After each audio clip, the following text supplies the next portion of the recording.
the spine, acromion, coracoid process. And then in here, it's hard to see this flat notch where that screw is. Glenoid cavity or glenoid fossa. Infraspinous fossa. Supraspinous fossa. Spine again. And then on the inside, subscapular fossa. Manubrium, sternum, xiphoid process, costal cartilages. The first 7 ribs are true ribs. The bodies, obviously. The heads of the ribs are attached to the vertebra. Then you've got the necks. And then these little protrusions, these little bulbs, are tubercles. They're kind of more prominent towards the taller ones. I don't know if you can see it because of the shading. Like, see, yeah, this little bump, tubercles. Got your atlas vertebra, axis vertebra, and then your first 7 vertebrae are the cervical. And these all have transverse foramen, which are these holes. Transverse foramen, transverse processes, spinous processes, all the way down. Vertebral arch is going to be this arch. Vertebral foramen, which is the hole inside. Then we've got the intervertebral foramen, which are harder to see here. It's easier in the lumbar, these in between that goes through. You'll have nerves that go through these intervertebral foramen, intervertebral discs. So the first 7 are cervical, then thoracic, and then you've got your lumbar vertebrae, your sacrum, and then your coccyx. And then we'll work with the humerus, or what I call the bicep bone. We've got the head, nice and round, anatomical neck, which has this kind of suture look that hugs. It's kind of rough. And then the surgical neck, which goes around like this. Got your body, your deltoid tuberosity, deltoid. What is it? Tubercle? Sorry, I'm looking. Deltoid tuberosity, which is like this kind of bump. Capitulum, which is nice and round. Trochlea, which is lateral kind of, and that's on the anterior side of the elbow. And then you got your coronoid fossa, which is also anterior on the inside of your elbow. On the posterior side of the humerus, you've got your olecranal fossa, which is where your elbow point is going to be attached into.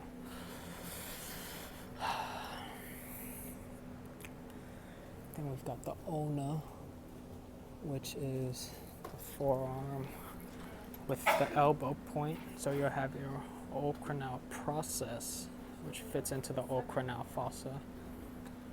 Your trochlear notch, which is this groove, which fits around the trochlea, which is this lateral bone again.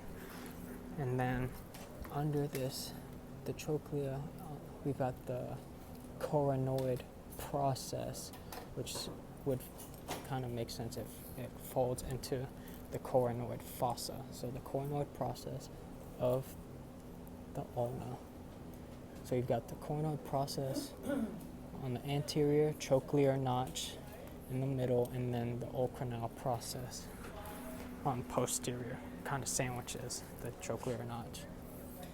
So you move down, you've got the head of the radius, and then You got your styloid process of the ulna, which is smaller than the styloid process of the radius.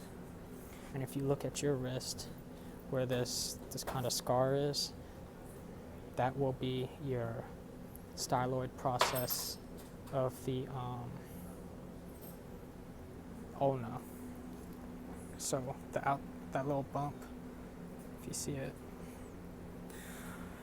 Then we got the ilium, anterior, superior iliac crest,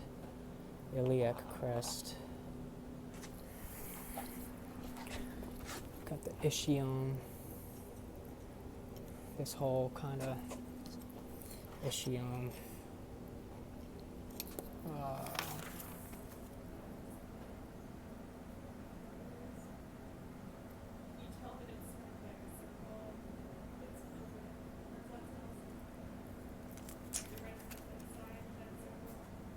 Oh, the greater sciatic notch. So we got this greater sciatic notch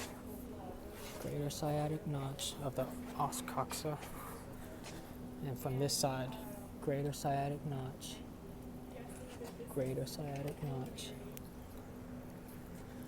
Ilium, still ilium. This is the pubis. Pubic symphysis where they meet. And then you just got the ischium back here still. This is just different views. Ischiotuberosity. Where's that? Oh, ischiotuberosity.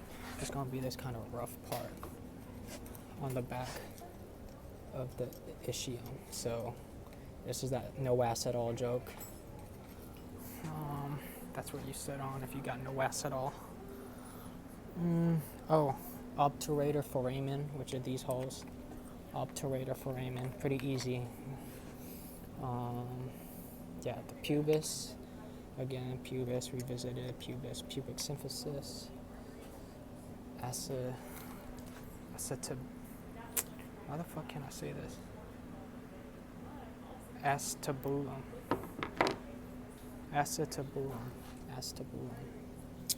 Whatever the fuck, acetabulum. It's gonna be where the femur fits in, that groove in there. Or it's easier to see on this individual pelvis. Acetabulum. Cool.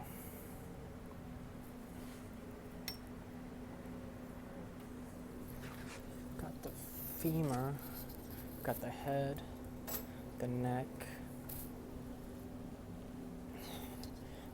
greater, so we're still at the femur, head, neck, greater trochanter, lesser trochanter, greater trochanter, lesser trochanter.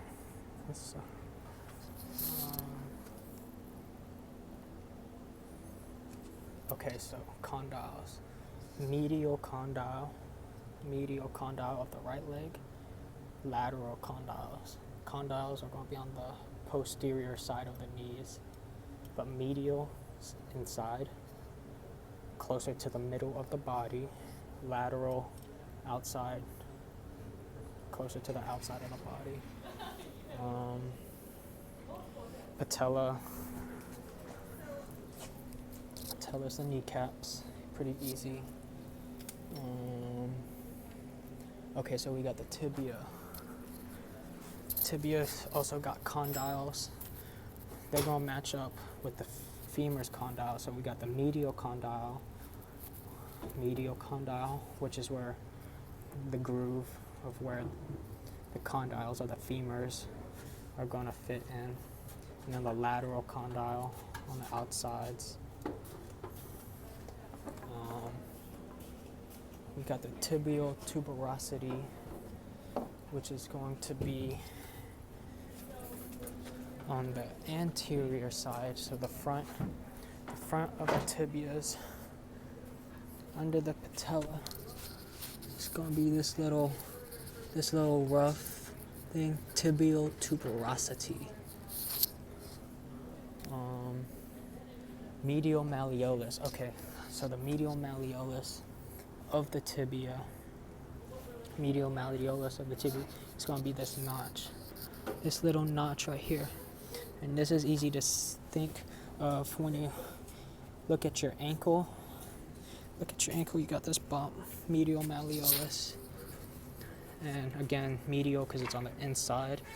And then so the fibula has the lateral malleolus, which will be this bump on the outside of the ankle. So lateral malleolus, medial malleolus. Medial malleolus is always going to be on the tibia. Lateral malleolus is always going to be on the fibula. So you've got your tarsals. Oh shit. Tarsals. I haven't gone that into the feet, honestly. Revisiting the hands. Let's get carpals, which is like the wrist. Metacarpals is like the body of the hand before the first knuckles, and then phalanges are fingers pretty much after the first knuckles. We've got the manubrium, sternum, the xiphoid process. The clavicles, sternal extremity of the clavicle attaches to the sternum. Sternum. Acromial extremity attaches to the acromion of the scapula. So acromion. That makes sense. So that's what we got.